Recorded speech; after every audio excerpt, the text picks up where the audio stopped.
Georges Faisan est libre, les juges de Basse-Terre l'ont décidé cet après-midi, la tension en Guadeloupe décroît.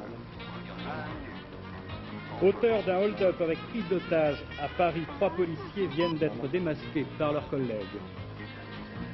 Moins 14 centimes sur le billet vert, la baisse a repris aujourd'hui, nous verrons pourquoi la monnaie américaine s'affaiblit. De Schiltigheim, en Alsace, on espère exporter dans le monde entier du concentré de bière à mélanger avec de l'eau gazeuse, un procédé révolutionnaire. Madame, Monsieur, bonsoir. Le militant indépendantiste guadeloupéen Georges Faisan est donc libre. Ce soir, il a quitté la prison de Fresnes, peu de temps avant 20 h. La Chambre des appels correctionnels de Basse-Terre avait décidé sa mise en liberté sous contrôle judiciaire. Sur place, en Guadeloupe, cette nouvelle a eu immédiatement pour effet de détendre considérablement l'atmosphère. Les barrages instaurés ont été à peu près tous démantelés. Après 50 jours de grève de la faim, Georges Faisan, remis en liberté, c'est sans doute la nouvelle qui peut, dans les heures à venir, désamorcer la tension inquiétante de ces derniers jours. Hubert Fugurier. La décision de la Cour de Basse-Terre n'a pas traîné. Rentré précipitamment de vacances, le procureur général Dupuis a estimé qu'il n'était pas opportun de faire de Georges Faisan un martyr. Ce dernier avait été condamné à 3 ans de prison pour avoir blessé d'un coup de machette un enseignant blanc qui avait frappé un de ses élèves noirs. Le président du tribunal a donc remis Georges Faisan en liberté surveillée au bout de 3/4 d'heure de délibéré. Reste l'arrêt de la Cour de cassation qui devrait être rendu à la fin de la semaine. Ce geste d'apaisement n'était pas totalement acquis malgré le consensus qui s'était dégagé. Il a donc créé un véritable soulagement dans l'île. Soulagement de la population à l'annonce de la levée des barrages, car le comité de soutien à Georges Faisan avait menacé d'intensifier la lutte s'il n'était pas libéré. Mais aussi sentiment de victoire des indépendantistes. C'est que leur fraction modérée, l'Union pour la libération de la Guadeloupe, a réussi à canaliser les tendances les plus extrémistes et se voit aujourd'hui légitimée par cette décision de justice. Reste à savoir si elle aura suffi à désamorcer la spirale pré-insurrectionnelle que certains évoquaient au plus fort des événements. Cette victoire est une victoire du peuple guadeloupéen, dans toutes ses composantes.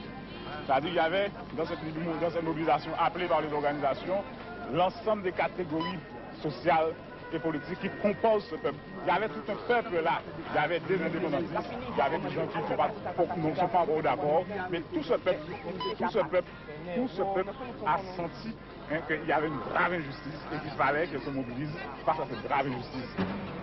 Oui, quelques effets, quelques échos plutôt discordants en Guadeloupe. Madame Lucette Michaud-Chevry, l'ancienne présidente du Conseil général et leader de l'opposition dans l'île, a désapprouvé cette décision des juges. Et puis, à Paris, le Front National, par la bouche de Jean-Marie Le Pen, a estimé que la décision des juges était scandaleuse. Le Front National estime que le gouvernement ridiculise dans cette affaire la métropole.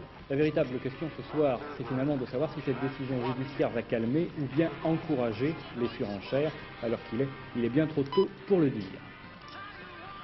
Autre chose, cela concerne la police en métropole. Elle continue de nous surprendre. Et ce soir, on est tenté de ne plus bien faire la différence entre les scénarios du cinéma et la réalité. Après les policiers proxénètes, après les pilleurs d'appartements, voici les vrais policiers braqueurs se faisant passer pour de faux policiers. Alors bien sûr, l'affaire est marginale, elle n'est pas représentative des pratiques de cette profession, mais tout de même, les faits méritent d'être comptés. Anne Rongère. Il y avait l'arroseur arrosé, voici les policiers arrêtés par des policiers. Jeudi dernier, 2 hommes se présentent chez un bijoutier, M. Yaguil. Carte professionnelle, talkie-walkies, l'attirail du parfait policier allait en fait servir à une tentative de braquage, avec répartition des rôles, l'un fait le guet dans la voiture, l'autre part vers la bijouterie, le troisième reste dans l'appartement. Et c'est là que tout va se gâter. Il avait arraché les fils du téléphone au salon. Et en nous apportant de l'eau, apparemment, il a dû voir qu'il y avait un autre téléphone dans le couloir. Et il est ressorti dans le couloir. Ma soeur m'a dit on fonce, je lui ai dit on fonce. Alors on lui a sauté dessus, on l'a coincé dans le couloir, et on lui a sauté dessus. Moi j'ai essayé d'attraper le revolver, et je l'ai tiré par sa cravate, elle a essayé de lui tordre le bras. Il a été plus rapide, il a sorti son revolver. Et bon, on a essayé comme ça de le maîtriser. Mon autre sœur, celle qui est souffrante, a réussi à ouvrir la porte pour le chien. Et quand le chien est sorti, quand la chienne est sortie, alors là, il a commencé vraiment à paniquer. Les 3 femmes avertissent la police qui arrive devant la bijouterie avant le braqueur et son otage. C'est le fiasco sur toute la ligne. Je me suis aperçu dans la vitre les reflets d'un agent de police en tenue de combat, si vous voulez, avec un gilet pare-balles et un pistolet mitrailleur. Et à ce moment-là, je me suis retourné et le garçon qui était à côté de moi, apparemment s'est aperçu de ce truc-là et il s'est dit oh ben il y a quelque chose, venez avec moi. Et on est parti vers là-bas, si vous voulez. Et à ce moment-là, je me suis approché de l'agent de police et je lui dis qu'est-ce qui se passe? Il me dit mais il y a une prise d'otage. Je dis une prise d'otage, voilà votre preneur d'otage, voilà votre otage. Volonté de faire un exemple, chaque policier a été interpellé par son chef de service et non par l'IGS, la police des polices. Une affaire qui suscite visiblement beaucoup d'embarras, alors même qu'un code de déontologie de la police est en cours d'élaboration. Et ce soir, les syndicats de police montent au créneau. Le SNAC se déclare atterré en soulignant que cette affaire est exceptionnelle. Nous avons invité ce soir M. Bernard Deloplace, qui est le président de la FAS, de la Fédération autonome des syndicats de police, qui est le syndicat majoritaire dans la profession. Alors, bien sûr, M. Deloplace, personne ne va contester dans cette affaire le caractère exceptionnel de l'histoire, mais on a tout de même l'impression, depuis quelque temps, que ces bavures, entre guillemets, se précipitent et que ces ripoux se succèdent un peu rapidement. Exagéré. 3 ripoux sur 120 000 policiers, c'est peu et c'est beaucoup à la fois. C'est pas significatif. Au moment même où l'ensemble des policiers retrouvaient le moral, parce que nous arrivons à la fin d'un long débat avec le gouvernement pour moderniser, professionnaliser, doter la police d'une âme, c'est-à-dire d'un code d'éthique. 3 des nôtres font parler d'eux. Et je crains que demain, on souligne à grands traits dans l'opinion française les 3 égarés de notre maison, que nous condamnons. Au moment même où des milliers de mes collègues sont sur les plages en train de sauver des vies humaines, des touristes qui sont sur les plages actuellement, qui ne prennent pas toujours les précautions d'usage pour se baigner, et on va cacher finalement l'immense activité des hommes et des femmes qui, chaque jour, essaient de faire en sorte que la tranquillité soit respectée dans ce pays. Oui, d'accord, non mais ça c'est l'histoire des trains qui arrivent à l'heure. On parle de ceux qui déraillent, dans le cas précis, on parle des policiers qui ne font pas bien leur travail. On comprend quand même difficilement ce qui est en train de se passer, parce que vous nous dites d'accord, il y en a 120 000, etc., mais on a l'impression que depuis quelques semaines, il ne se passe pas une semaine précisément sans qu'il y ait une affaire de police. Alors, est-ce qu'avant, il s'en passait autant et on n'en parlait pas, ou alors, réellement, il y a un petit peu plus de policiers qui sortent du droit chemin, et à ce moment-là, pourquoi vous ne le dites pas? Non, je crois que c'est la loi des séries en ce moment, et en particulier sur la préfecture de police. C'est une tache noire qui masque un peu ce visage de la préfecture de police, mais j'ai longuement dit qu'il fallait réformer cette maison dans la maison. Vous savez, la préfecture de police, c'est un État dans l'État. Le grand patron, M. Fougier, tente de replier sur elle-même cette grande maison qui a probablement beaucoup de réformes à mettre en place, de la transparence. Donc ça va plus mal à la préfecture de police qu'ailleurs. Malheureusement, je constate que les ripoux, finalement, comme on dit dans l'opinion publique, émanent de la préfecture de police. Et je crois qu'il y a bien un abcès de fixation quelque part. Il y a sur la préfecture de police un abcès de fixation. Et je souhaiterais que le préfet de police s'organise un peu mieux pour surveiller un peu mieux ses services. Vous savez, je ne pense pas que 3 policiers venant de 3 services différents puissent s'organiser en gangsters de cette façon, sans avoir un peu une fuite quelque part qui puisse éveiller l'attention des chefs. Alors je souhaiterais que les chefs surveillent un peu. C'est la faute des chefs? Pas tout à fait. Mais je dirais qu'il y a de temps en temps, à la préfecture de police, des choses qui se passent qui ne devraient pas se passer. Nous demandons une réforme, nous demandons une transparence, nous demandons une plus grande intégration de cette grande maison dans la maison générale qui est la police nationale. Mais quand nous le demandons, vous savez, le grand patron de la maison essaye de replier sur lui-même tous les hommes qui la composent et pour essayer, dans un réflexe frileux, d'éviter des réformes qui s'imposent. Bien moi, je suis contre ça. Parfait, je ne suis pas désentendu.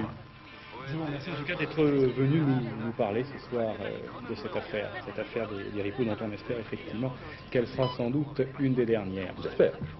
C'est sans doute une grande invention qui vient d'être révélée en cette fin du mois de juillet 85. Une invention qui permet d'obtenir du concentré de bière. Ce soir, il n'y aurait que 4 personnes au courant du secret de fabrication dans la petite ville de Schiltigheim. Le procédé est en effet alsacien. Il va permettre de réduire considérablement le volume de bière transportée vers des pays lointains. Et sur place, on va mélanger le concentré à de l'eau gazeuse. On obtiendra ainsi une excellente bière. Avec FR3 Strasbourg, Hélène Rivacher lève le voile sur cette découverte. Une dose de concentré, 5 doses d'eau gazeuse, et voilà une bière. C'est un rêve d'alchimiste, si vous voulez. Je suis brasseur depuis quelques décennies. Et j'en rêvais, non seulement j'en rêvais, mais j'y ai travaillé depuis 30 ans. Michel Debus, 59 ans, inventif patron du Pêcheur, la plus grande des petites brasseries, vient de réaliser son rêve. À Schiltigheim, dans la banlieue de Strasbourg, entouré de toute son équipe, il a étudié dans le plus grand secret et pendant 3 ans les techniques d'ultrafiltration. Des techniques utilisées déjà dans l'industrie laitière ou le dessalage de l'eau de mer. Ici, la bière soumise à force centrifuge est filtrée par des membranes, afin de séparer l'eau et l'alcool sans toucher au goût. C'est non pas de séparer l'eau de la bière, voire l'alcool, mais de lui conserver toute sa flaveur, c'est-à-dire son parfum, ses huiles essentielles et son goût. Ça, c'est la grande difficulté. Objectif atteint donc. Et en plus, on peut doser l'amertume et le degré d'alcool. Mais le consommateur n'est pas prêt de trouver ce concentré dans le supermarché. Il est destiné à l'exportation. Pour Michel Debus, permettre à n'importe qui de doser n'importe comment le mélange nuirait à sa réputation.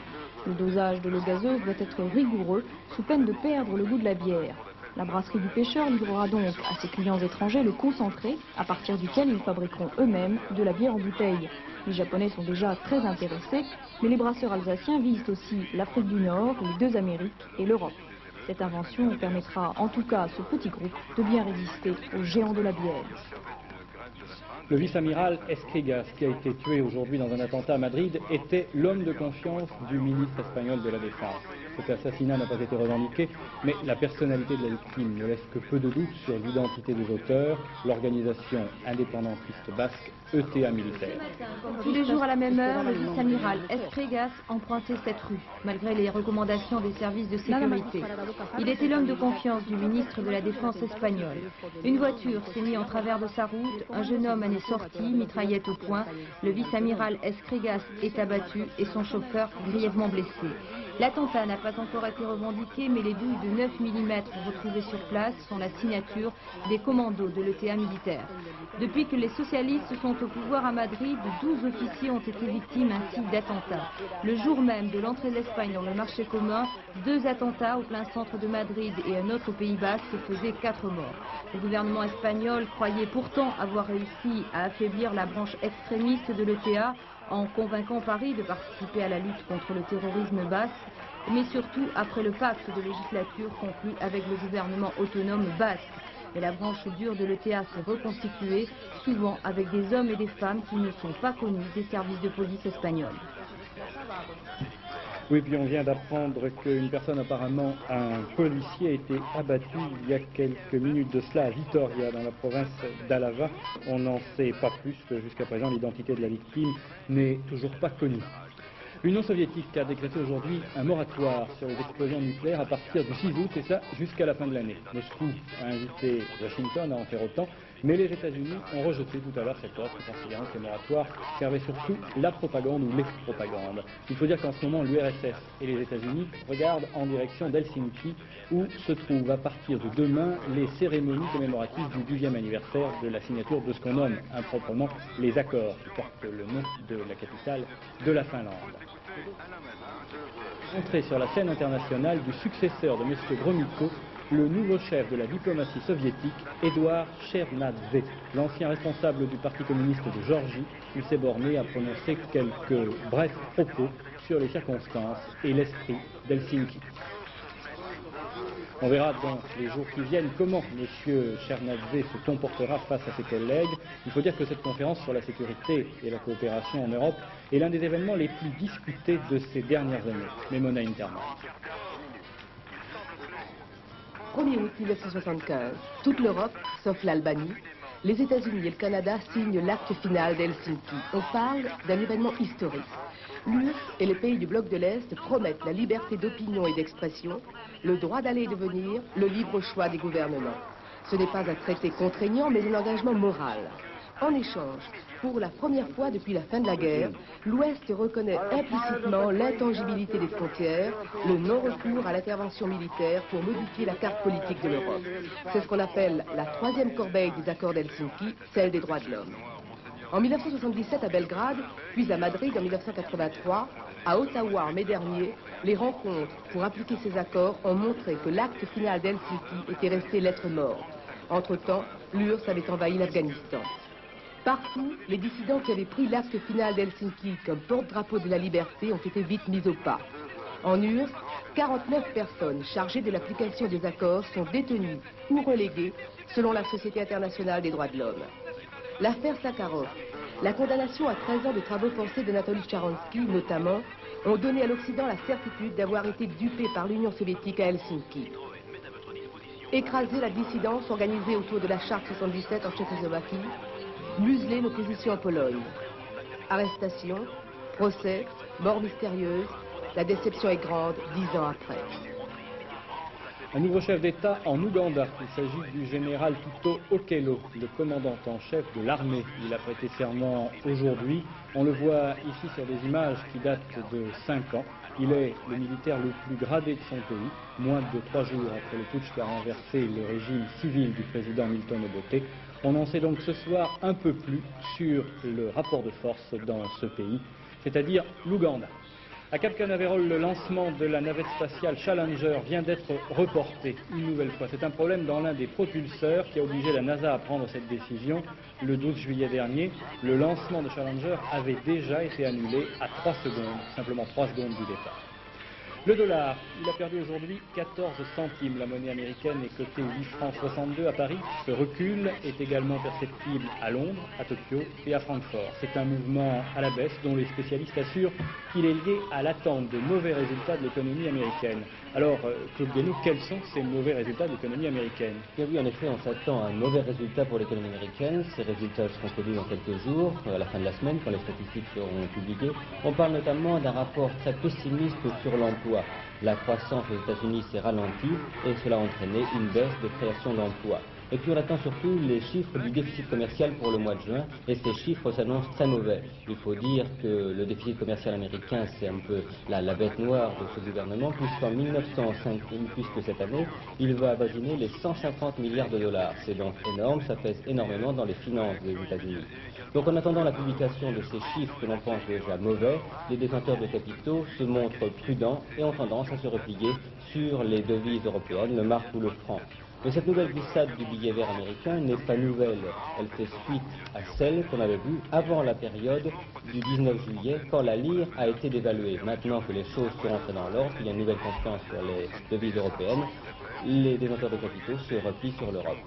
Mais il y a aussi eu une manœuvre spéculative à Chicago qui explique cette baisse brutale de 15 centimes qu'on n'attendait pas vraiment. Il n'empêche que en 5 mois, depuis le 26 février dernier, où le dollar cotait 10 francs 61 à aujourd'hui où il cote 8 francs 62, eh bien le dollar, la monnaie américaine, a perdu 2 francs 5 mois et elle retrouve à peu près son niveau d'il y a un an.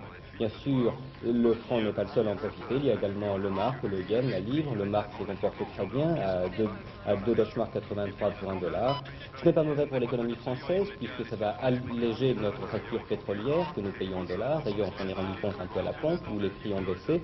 Ce n'est pas mauvais non plus pour l'économie américaine. Les Américains ne s'en inquiètent pas. Cette baisse du dollar fait que les produits américains seront moins chers à l'exportation. Cela va améliorer la compétitivité des produits américains. Ouais, tout le monde est heureux. Tout le monde est heureux, en Europe comme en France, mais il y a une limite à ne pas dépasser. Pour l'instant, c'est l'atterrissage en douceur, mais gare si on passe cette limite, mais certainement que les réserves américaines réagiraient dans ce cas-là. Merci.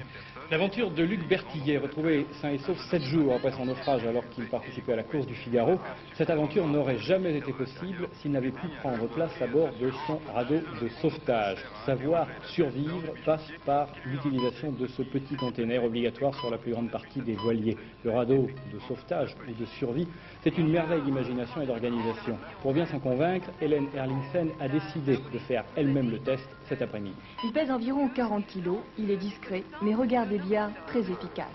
En 25 secondes, il se gonfle, en 3 minutes, il est opérationnel. Ce canot de survie de 6 personnes, comme vous l'avez vu se gonfler tout à l'heure, fonctionne avec une bouteille d'azote qui gonfle automatiquement le canot de sauvetage. Vous avez 2 boudins qui permettent d'assurer la flottabilité même si un des boudins est dégonflé, et un toit qui permet d'abriter les naufragés et qui permet aussi de recouvrir complètement le canot. On se sert à ce moment-là d'ailleurs du toit pour récupérer l'eau douce. En règle générale, on peut bien vivre même dans ce canot? On peut bien vivre, vous savez, Le gros problème d'un canot de survie, c'est comme dans un bateau, c'est l'humidité, c'est-à-dire que vous avez beau fermer toutes les portes, si on peut appeler ça des portes, il y a toujours un peu d'eau qui rentre et c'est assez... À trois personnes, ça devient assez rapidement la galère parce que d'abord on ne peut pas allonger ses jambes, on ne peut pas se mettre debout. Si on se met debout, on déplace le centre de gravité du canot qui le fait chavirer. On est donc obligé de rester assis, accroupi. C'est ce fait-là qui est difficile à supporter. On y est mieux tout seul qu'à 6. Mais par contre, pour le moral, c'est moins bon. Le temps demain, très nuageux sur la moitié nord, avec des averses le matin en Bretagne et en Normandie, des averses qui traverseront le pays d'ouest en est. Du beau temps sur la moitié sud, un temps couvert sur les Alpes. Quant aux températures, toujours élevées au sud, mais fraîches au nord pour la saison, vous le constatez sur la carte. Cette édition est terminée, Soir 3 est fixé demain à 22h15. Sur FR3, ce sont nos amis de Thalassa qui vous attendent dans quelques minutes. Avant de nous séparer, le rappel des titres de cette édition. Bonsoir. Georges Faisan est libre. Les juges de Basse-Terre l'ont décidé cet après-midi. La tension en Guadeloupe décroît. Auteur d'un hold-up avec prise d'otage, 3 policiers parisiens viennent d'être démasqués par leurs collègues. Enfin, c'est demain à Helsinki que s'ouvrent les cérémonies du 10e anniversaire du document final, qui porte le nom de la capitale finlandaise.